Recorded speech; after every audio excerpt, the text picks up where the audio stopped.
ആരപ്പത് ഇരിക്കേ? അല്ല, നിങ്ങളിന്ന് നല്ല സന്തോഷത്തിലാണല്ലോ. എന്താ വിശേഷം?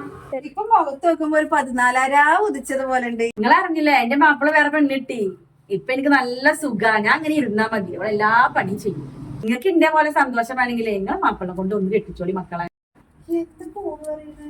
മാപ്പിള പെണ്ണിട്ടിപ്പോ അങ്ങനെ സന്തോഷിക്കേ? എന്നിട്ട് സമ്മതിച്ചാ? താത്താക്ക് ഭ്രാന്തായ തോന്നി. എന്നോട് പറഞ്ഞിട്ടുണ്ടായിരുന്നേ, ഒരു കോഴിക്കാല് കിട്ടിയിട്ടുണ്ടെങ്കിൽ ഒരു കാലാനക്കും ഒരു കാലം ഓൾക്കും. അതിന്റെ ഒരു ഇതിലാണ് ഞാൻ കല്യാണത്തിനൊക്കെ സമ്മതിച്ചത്. ഇപ്പൊ എനിക്ക് കണ്ടില്ല പരമ.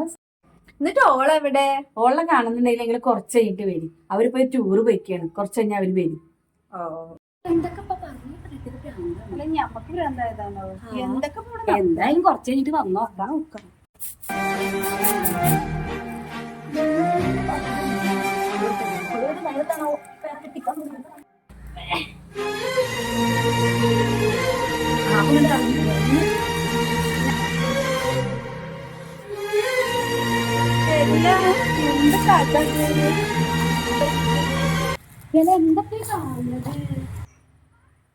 അല്ല, എന്തപ്പത് കഥ? നിങ്ങളല്ലേ പറഞ്ഞ് രണ്ടാമതൊന്ന് കല്യാണം കഴിച്ചാൽ കയ്യും കാലൊക്കെ ഇങ്ങനെ നീട്ടി കുത്തിയിരിക്കാന്ന്?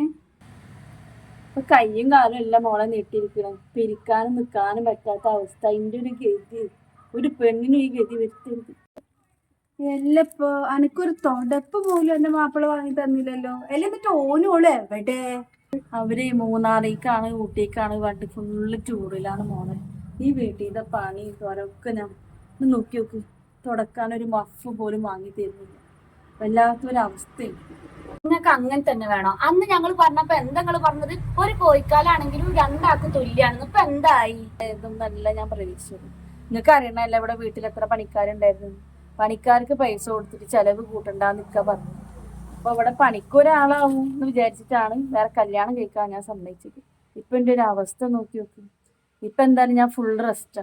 ഒരു പണിക്കും പിന്നെ വേണ്ട. രാവിലത്തെ പണിക്കും വേണ്ട, രാത്രിക്കും പണിക്കും വേണ്ട. എന്തപ്പോ ഈ കേക്കണത്? ഓന എനിക്ക് തീരെ വേണ്ടേ? ഇന്നാള് ഈ താത്യം പറഞ്ഞു കേട്ട് ഒരു കോഴിക്കാലിന് കല്യാണത്തിന്റെ കാര്യം. ഈ കല്യാണം കോഴിക്കാലും തമ്മിൽ എന്താ ബന്ധം? അത് ഓളോട് ചോദിക്കും. ഓളെ ഏതോ ഒരു ഉസ്താദിന്റെ വായന്ന് കേട്ടത്രേ, അത് തലക്ക് കയറി പിടിച്ചത് ഓൾക്ക്.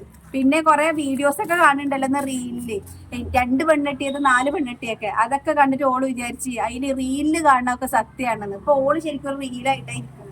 ഒരു കോഴിക്കാല് പോയിട്ട് ഒരു മുരിങ്ങക്കാല് പോലൊക്കെ കിട്ടും. ഇവിടെ കോഴിക്കാലിന്റെയും മുരിങ്ങാക്കായുടെയും വായലും കെട്ടു ഓരോന്നിനും ഇറങ്ങി പുറപ്പെടുമ്പോ അത് ആലോചിക്കണം.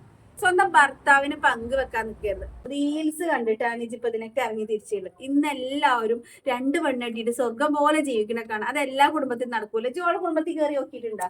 എനിക്ക് ഇനി ഒരു കോഴിക്കാലും വേണ്ട, ഒരു മുരിങ്ങക്കാലും വേണ്ട. എന്റെ കാലൊക്കെ ഒന്ന് തിരിച്ചു കിട്ടിയാ മതി മക്കളെ. ഇനിയിപ്പൊ കിട്ടും. അങ്ങനെ ഒരു റീൽസ് കണ്ടിട്ടും ആരും അതേപോലെ അനുകരിക്കാൻ നോക്കരുത്. ചെറുപ്പം മുതലേ നമ്മളെ വളർത്തിയിട്ടുള്ള മാതാപിതാക്കളെ ധിക്കരിച്ചുകൊണ്ട് ഒരാളും ഒരുത്തനെ കൂടി ഇറങ്ങി പോകാനും നിൽക്കരുത്.